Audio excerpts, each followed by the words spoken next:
4 desa di Kecamatan Bongan, Kabupaten Kutai Barat, Kalimantan Timur, yaitu Tanjung Soke, Gerunggung, Draya, dan Lemper, kembali menggugat perhatian pemerintah. Pasalnya, desa-desa ini sudah puluhan tahun terjebak dalam status desa tertinggal dengan kondisi infrastruktur yang memprihatinkan. Kepala Kampung Draya Sahrani berbicara dengan penuh emosional saat menghadiri forum kunjungan kerja PJ Gubernur Kalimantan Timur bersama anggota DPR dan DPD RI di kantor Bupati Kutai Barat pada 14 Januari 2025. Dengan lantang ia menyuarakan jeritan hati desanya. Kalau jalan kami jangankan bawa barang, bawa tenaga kosong aja hampir-hampir nyampe ke kecamatan. Sebetulnya kami dari Kabupaten Kutai Barat ini 4 kampungnya merasa malu juga sih. Kok kampung kami aja yang tertinggal itu? Kampung-kampung yang lain seperti yang ada ini sudah maju, masih dianggarkan, masih diperhatikan. Seharusnya kampung yang tadi memang sudah maju dan mapan itu nanti-nantilah dulu. Ini kampung kami sudah tahunya tertinggal, sudah tahunya seperti ini. Nanti-nanti bahkan anggaran-anggaran sisa. Saya juga miris. Kenapa untuk Kutai Barat kok ada kampung tertinggal? Saya miris itu.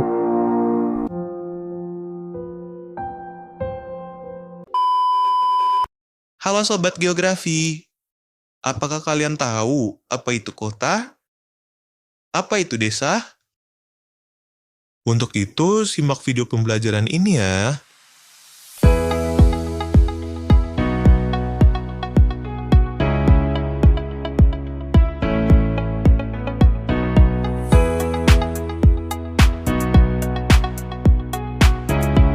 Dari video tadi, sudah terlihat belum perbedaannya?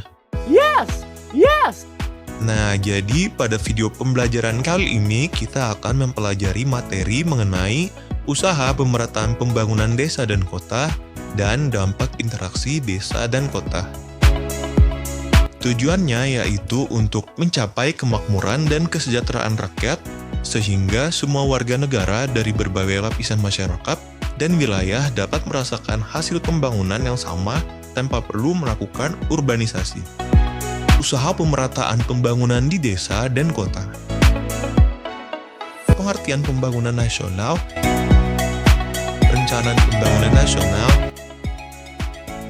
masalah pembangunan dalam bidang wilayah dan tata ruang, usaha dalam pemerataan pembangunan. Pembangunan nasional merupakan rangkaian upaya pembangunan yang berkesinambungan yang meliputi seluruh kehidupan masyarakat, bangsa, dan negara untuk melaksanakan tugas mewujudkan tujuan nasional yang tercantum dalam pembukaan Undang-Undang Dasar 1945.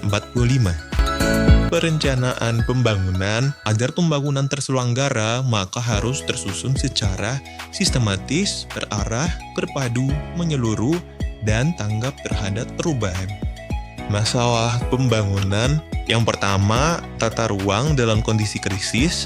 Yang kedua, wilayah tertinggal yang memiliki keterbatasan akses. Yang ketiga, wilayah di luar Jawa yang belum dikembangkan. Yang keempat, wilayah perbatasan.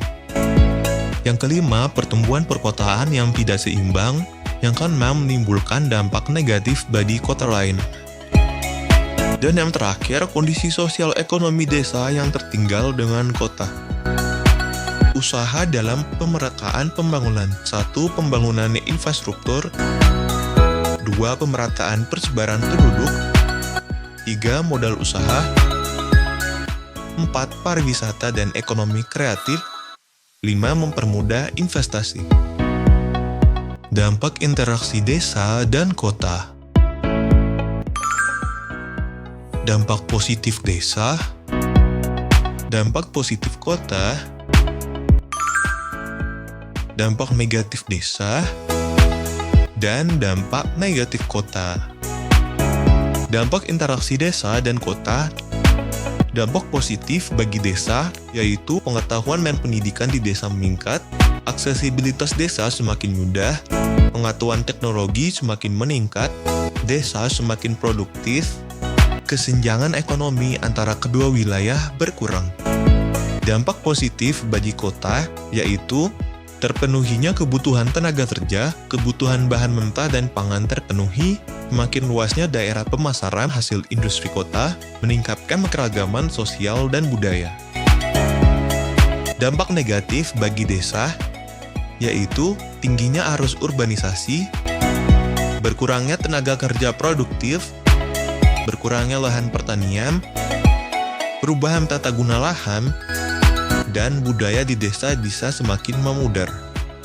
Dampak negatif bagi kota, yaitu penduduk kota semakin padat, pengangguran meningkat, kriminalitas meningkat, berkembangnya pemukiman kumuh, dan hilangnya ruang terbuka hijau. Itulah tadi materi mengenai usaha pemerataan pembangunan desa dan kota, dan dampak interaksi desa dan kota. Sekian video pembelajaran kali ini. Terima kasih sudah menonton dan sampai jumpa kembali.